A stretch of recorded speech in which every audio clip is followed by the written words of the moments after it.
Dober dan vsem. Poglejmo zdaj eno obnovo glede elipse in hiperbole z goriščema ali fokusoma na osi Y. Torej, tukaj imamo tisto elipso v kanonični obliki, ko smo navajeni s središčem v izhodišču in ki ima gorišči ali fokusa na osi X. In ta količina, ki je velika polos, se imenuje A, ta količina, ki je mala polos, se imenuje B, in C je razdalja od središča do enega od gorišč. In velja tudi, da A je enak tej dolžini. Ta ima enačbo x na drugo ulemljeno A na drugo plus y na drugo ulemljeno B na drugo enako 1. Ekscentričnost je C ulemljena. Ekscentričnost nam pove, koliko je sploščena elipsa. In tukaj lahko vidimo v tem pravokotnem trikotniku, da je hipotenuza. In torej velja, da A na drugo je B na drugo plus C na drugo. In torej, ker ta je hipotenuza, A mora biti gotovo večji od B. Sedaj, če nas zanima elipsa z goriščema na osi Y, kaj nam lahko pride na misel? Da rabimo transformacijo, ki zamenja x z y. Ista transformacija, ki sem uporabil, zato da sem vizualiziral graf inverzne funkcije. Torej, pri tej transformaciji imamo, tukaj sem prerisal na prozorni papir elipso, tukaj zamenjamo x z y, torej zamenjamo osi na ta način.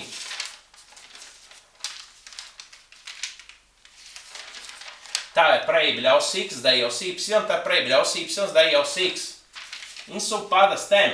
Pri tej transformaciji dolžine se ne spremenijo, torej je jasno, da to, kar je bilo tukaj prej dolžina A, je ta.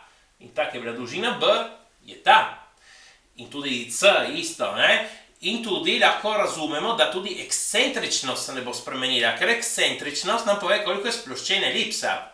Torej, zdaj vidimo z enačbo tukaj, če mi zamenjamo črki x in y prav v enačbi, dobimo y na drugo ulemljeno na drugo plus x na drugo ulemljeno B na drugo enako 1. Potem tukaj lahko zamenjamo vrstni red teh dveh členov, x na drugo ulemljeno B na drugo plus y na drugo ulemljeno na drugo enako 1.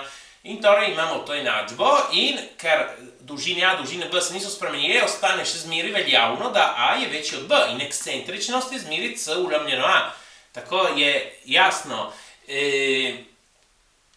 Drugače, nekateri vzamejo neko drugo konvencijo,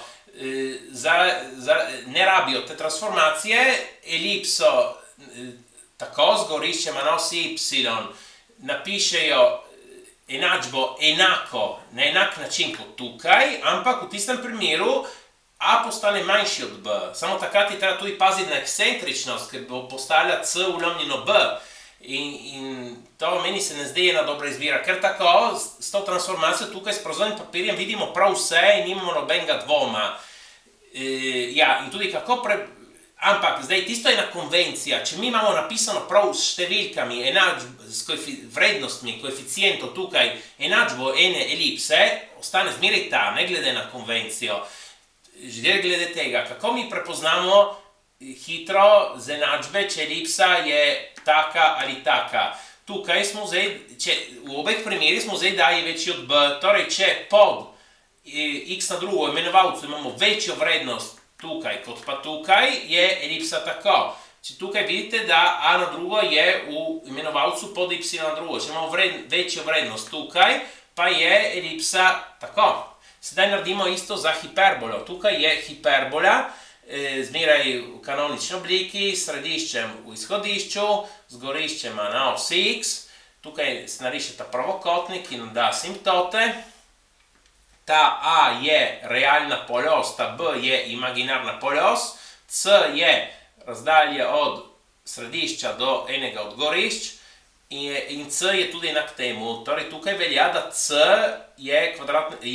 na drugo je na drugo plus B na drugo. Torej enačba te hiperbole je x na drugo ulemljeno na drugo minus y na drugo ulemljeno B na drugo enako 1.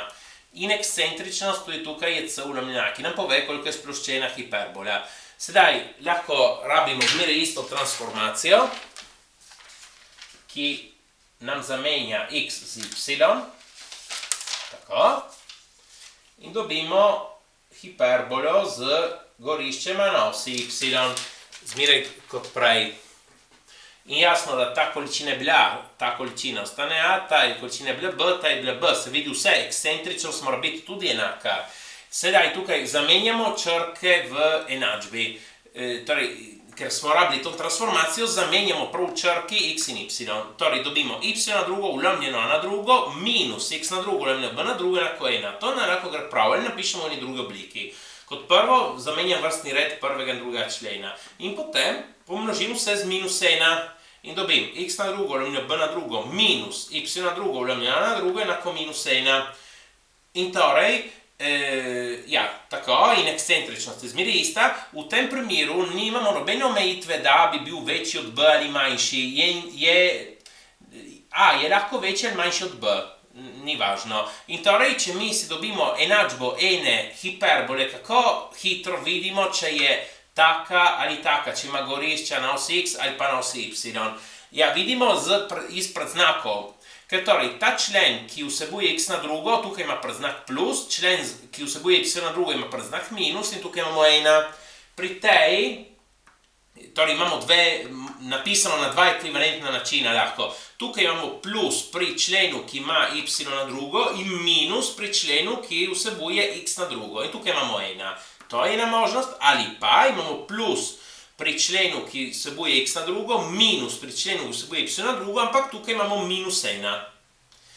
Ja, in tako meni se zdi dosti boljši. Tudi tukaj verjetno nekdo rabi eno drugo konvencijo, ampak ta se mi zdi zelo dobra, ker se lahko vidi vse, tudi inverzne funkcije, tudi kakšne druge stožnice, se lahko rabi za vse krivulje in se mi zdi zelo dobra ta konvencija. Tako, prosim, všečkajte in opišite se. Hvala.